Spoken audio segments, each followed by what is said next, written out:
Damn, yo, look what came in the mail. Damn, is that my keyboard? The keyboard that we're building today in today's video? Is that what we're doing today? Building a keyboard? A custom keyboard? Is that yeah, that's what we're doing. If you click on the video, that's what we're doing. Anyways, this is a 60% GMK board. When I picked this thing up, it felt pretty heavy. Like this is the most premium keyboard I've ever touched in my life.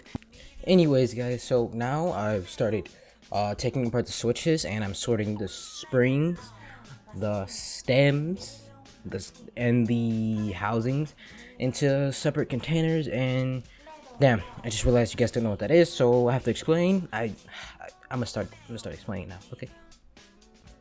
Okay, guys, what a housing is for a switch, it's what allows you to put the switch in your keyboard, and it's what holds the components to your keyboard, that being the spring. Now the spring is what allows your stem, I'll get to that in a second, it's what allows your stem to go up and down inside your switch.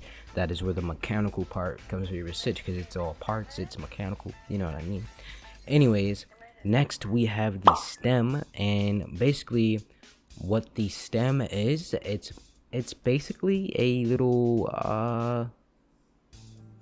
it's a little like thing that goes inside the spring and inside your housing, and it does its little stem stuff. You know what the stem stuff is, correct? Yeah, I'm sure you do. Of course you know what the stem stuff is, man. Anyways, now what a switch itself is, you plug a switch into the keyboard, and it's whatever letter you press. Okay, I'm having a really hard time explaining this. Okay, so a switch, you plug it in, and it just does its thing. Like, plug it into your keyboard, and then you put a keycap on it, and then yeah, say for instance I had S, and I put my switch into S, that would be S. I think you get it.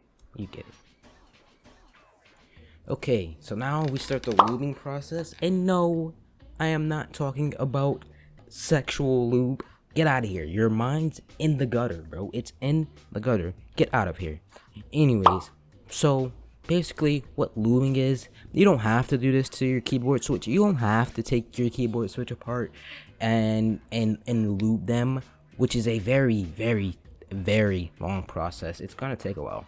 So anyways, as you can see on the screen here, I have a brush, and I'm putting that brush into the lube so I can apply the lube to the components of my switch, that being the stem and the spring and the bottom half of the housing. As you can see on screen, I am applying my lube to the bottom half of the housing.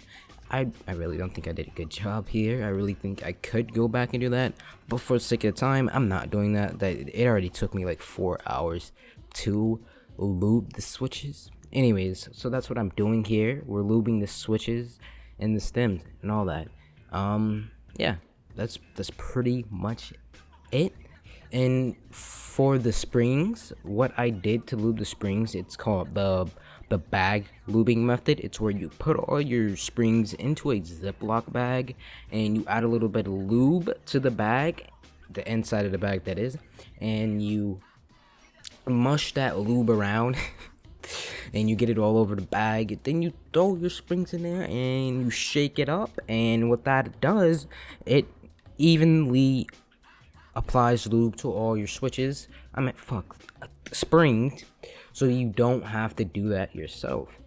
And yeah, that's pretty much it. And for the stems, I don't have footage of me lubing the stems, but it did take a while, I'll tell you that. It took, actually, as I was lubing them, I was putting them together. So I would lube a stem and put a switch together. So that's what I would do. I forgot to record footage of that, so sorry. Oh, you know what? Never mind. It's not a buy. I forgot to tell you guys what switches I'm using. I am using Glorious Pandas in this switch. There's multiple versions of the switch, and you can go on YouTube and look up which version of these would be best for you. But they're all linear switches, and if you don't know, linear switches are, well, this is what everyone says, they're the best for gaming. So yeah, if you're building a keyboard for gaming, go with a linear switch.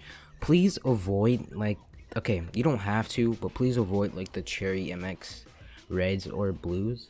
I just don't think they sound nice, to be honest. If you don't know what those are, they're basically like the most popular linear switch for gaming, I think. But I just don't think they sound good. And there's other options that you can go with that can just make your experience better. You know what I mean, my guy? It just make your experience better and make the sound better. Now, I will be doing a sound test and showing you everything at the end of this video. So yeah, have a nice one. Anyways, guys, so now we have started putting the switches into the keyboard itself. So yeah, I'm putting the switches in here so that they can start working. And these are Glorious Pandas, as I've mentioned earlier. They're some of my favorite switches. And to be honest, this was very, very hard to do with one hand, bro. I'm over here holding the camera and trying to push this damn thing into the fucking keyboard itself. And another thing I wanted to say is I broke some of these, so I had to replace them. So yeah. Alright guys, so these are the keycaps that I've went with. They're called Chiron. You can, on Amazon they're listed as Chiron. And you can find these on Amazon, like I've said earlier. They come in several different colors. These are the night version. Yeah, very easy to find on Amazon. They're OEM PBT keycaps, and they only work with MX style caps. I meant switches. So if you don't have MX style switches, these won't work for you. So yeah, this is the final board, and yeah, I'll be giving you guys the sound test for the board now. I hope you guys have enjoyed the video up until now. If you're considering it, no, like and subscribe. There's no considering. Hit the like button, subscribe, please. It would help me. Maybe if you watched it to this point, thank you. I appreciate you. So yeah.